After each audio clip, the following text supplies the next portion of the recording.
Hi hello welcome to టీవీ24. జనసేనలో జోష్ మామూలుగా లేదు. అధికారంలోకి వచ్చిన తర్వాత జనసేన అధినేత పవన్ కళ్యాణ్ గారు డిప్యూటీ సీఎంగా పంచాయతీరాజ్ శాఖ మంత్రిగా అద్భుతమైనటువంటి పనితీరు కనబరుస్తున్నారు. ఎంత అద్భుతంగా అంటే దేశం కాదు ప్రపంచం మెచ్చుకోదక్క కార్యక్రమాలు చేసుకుంటూ దూసుకుపోతున్నారు అనాలి. బట్ జనసేన పార్టీని మాత్రం అంత ఎక్కువ స్థాయిలో తీసుకువెళ్ళలేదనేటువంటి విమర్శ కూడా చాలా సందర్భాల్లో వచ్చింది. అంటే చాలామంది జనసేన పార్టీ అధికారంలోకి వచ్చిన తర్వాత ఇంకా తన బలాన్ని విపరీతంగా పెంచేసుకుంటుంది అంటే పవన్ కళ్యాణ్ గారు మాత్రం ప్రజా సమస్యల మీదే దృష్టి పెట్టారు. అది కూడా ఎందుకు అనేది చాలా సందర్భాల్లో ఆయన చెప్పుకుంటూ వచ్చారు. ఎందుకంటే మనం అధికారంలోకి రావటానికి మనకి అధికారాన్ని ప్రజలు ఇచ్చింది కూడా ఇక్కడ ఉండేటువంటి సమస్యలను తీరుస్తామని. వచ్చాం కదా అని చెప్పి మన పార్టీ డెవలప్ చేసుకుంటే ఎలా, అది ఎలాగో చాలా టైం ఉంది, చేసుకుందాం, ముందు ప్రజల సమస్యల్ని క్లియర్ చేయాలి అని చెప్పి స్వతంత్ర భారతదేశంలో ఇప్పటి వరకు పడనటువంటి రోడ్లు వేసుకొచ్చారు. ఇప్పటి వరకు ఆ కుటుంబాలకి కరెంటు అంటే వెలుగులు వస్తాయని కూడా కలలో కూడా ఊహించడం కూడా వాళ్ళు మర్చిపోయారు. అలాంటి కుటుంబాల్లో వెలుగునిచ్చారు, మంచినీటి సదుపాయం కల్పించారు, ఎన్నో అద్భుతమైనటువంటి పనులు చేసుకుంటూ దూసుకు వెళ్తున్నారు. ఇప్పుడు ఓకే, ప్రజలు కూడా కొంచెం కష్టాల నుంచి బయటకు వచ్చేటువంటి పరిస్థితి వచ్చింది. రోడ్లు వేసాం, ఐడెంటిఫికేషన్ చేసాం, దానికి సంబంధించి ఎక్కడెక్కడ ఎలా ఏం చేయాలో అధికారులతో కూడా చాలా పగడ్బందీగా ప్లాన్ చేసుకున్నారు. సో ఇప్పుడు జనసేనను గురించి కూడా పట్టించుకోవాలి అని చెప్పి కోరారు. ఆ తర్వాత మనకు తెలుసు వైజాగ్కి సంబంధించినటువంటి ఒక మీటింగ్లో ఒక 3 రోజుల జనసేన పార్టీకి సంబంధించినటువంటి కార్యక్రమంలో త్రిశూల వ్యూహంతో మనం ముందుకు వెళదామని. బట్ ఆ తర్వాత కూడా జనసేన పార్టీకి సంబంధించి కొంచెం గ్యాప్ వచ్చింది.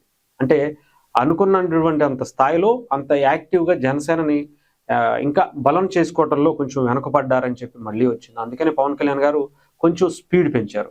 జనసేన పార్టీని విస్తరించడానికి చాలా బలమైనటువంటి వ్యూహాలతో ముందుకు వెళ్తున్నారు.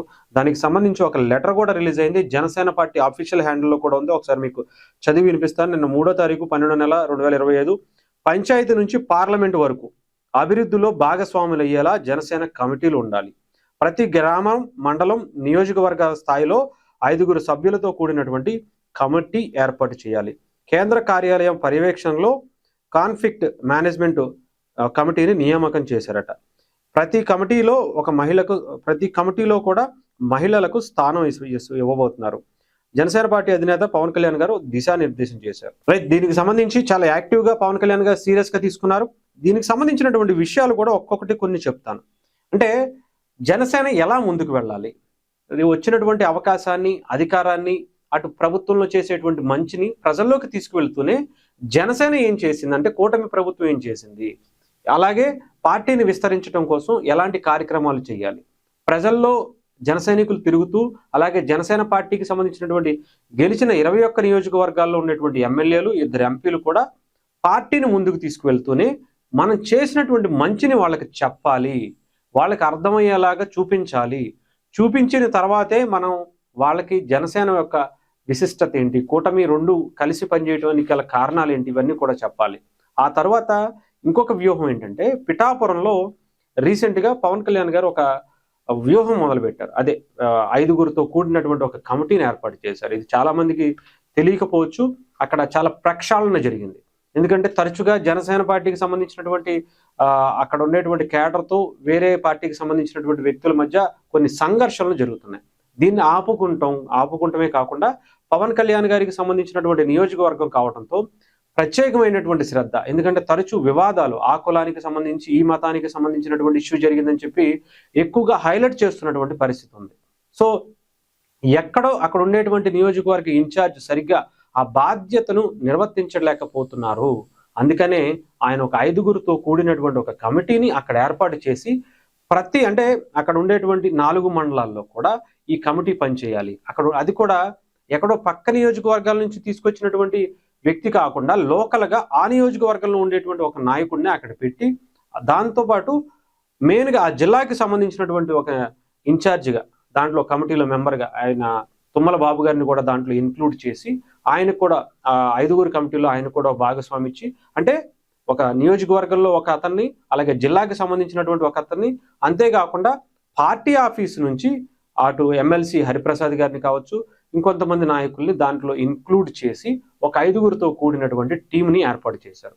ఎప్పటికప్పుడు కూడా అక్కడ ఎటువంటి సమస్య వచ్చినా వెంటనే పవన్ కళ్యాణ్ గారి వరకు రావాలి.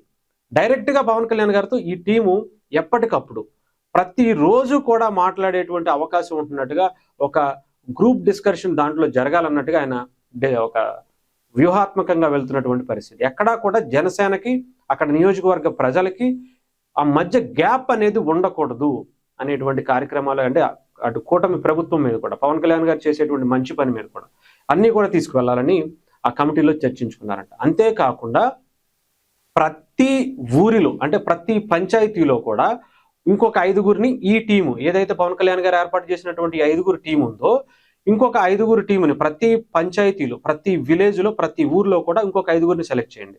అక్కడ ఇండివిజువల్గా ఉండేటువంటి మెంబర్స్ని అందరినీ కూడా ఆ 5గురు టీంతో పాటు తీసుకుని అక్కడ ఏ సమస్య ఉన్నా వెంటనే ఈ 5గురిలో ఉండేటువంటి టీంలో ఒకళ్ళతో డైరెక్ట్ యాక్సెస్ మాట్లాడుకునే విధంగా, డైరెక్ట్ వాళ్ళతో కాంటాక్ట్ అయ్యేటువంటి విధంగా, ఏ ఇష్యూ మీద ఎవరన్నా ఇబ్బంది పెడుతున్నారా, ఏదైనా ఇష్యూ ఉందా, ఏదైనా సమస్య ఉందా, ఏదైనా సమస్యకి సంబంధించి మనం ఏమన్నా చెయ్యాలా, ఏ రకంగా చేయాలి అన్నీ కూడా వెంటనే డైరెక్ట్, అంటే పవన్ కళ్యాణ్ గారు మాట్లాడేటువంటి వ్యక్తితో ఒక యాక్సెసిబిలిటీని ఒక రూట్ మ్యాప్లా పెట్టుకుని చేస్తున్నటువంటి పరిస్థితి. దాని ద్వారా ఏమవుతుందంటే ప్రతి విలేజ్లో అక్కడ ఉండేటువంటి ఇష్యూస్ గురించి ఒక వ్యక్తి ద్వారా డైరెక్ట్ పవన్ కళ్యాణ్ గారి వరకు వెళ్ళిపోయేటటువంటి పరిస్థితి, యాక్సెసిబిలిటీ కూడా ఉంటుంది. అంతేకాదు పవన్ కళ్యాణ్ గారు కూడా ఈ విలేజ్కి సంబంధించినటువంటి కమిటీలతో కూడా స్వయంగా యాక్సెసిబిలిటీతో ఉండేటువంటి అవకాశాలు కూడా ఉన్నట్టుగా తెలుస్తుంది. ఇదే ఒక పైలట్ ప్రాజెక్టుగా పిఠాపురం నుంచే పవన్ కళ్యాణ్ గారు త్రిశూల వ్యూహాన్ని ఆల్రెడీ కొంతమంది, ఇందాక నేను చెప్పాను కదా గ్యాప్ వచ్చింది అనుకుంటున్నారని, ఆ గ్యాప్లో ఏం చేశారంటే ఆ త్రిశూల వ్యూహాన్ని పిఠాపురం మీదే అమలుపరిచారు.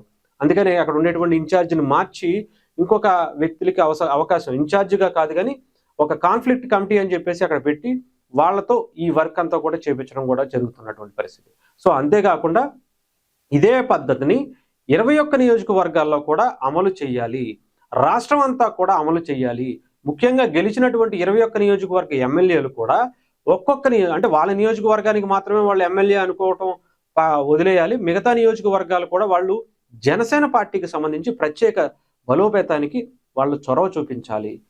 వాళ్ళ చుట్టూ ఉండేటువంటి ఒక 5 నియోజకవర్గాల్లో జనసేన బలోపేతం కోసం వాళ్ళే బాధ్యత తీసుకోవాలని పవన్ కళ్యాణ్ గారు వాళ్ళకి చెప్పారట, దిశానిర్దేశం చేశారట. సో అంటే మీరు ఆలోచించండి, 21 పవన్ కళ్యాణ్ గారిని పక్కన పెడితే 20 నియోజకవర్గాలు వేసుకున్నాం, అంటే పవన్ కళ్యాణ్ గారితో కలిపి 21 వేసుకున్నా 21 ఇంటూ 5 ఎన్ని అవుతాయి అంటే మీరు ఆలోచించుకోవచ్చు.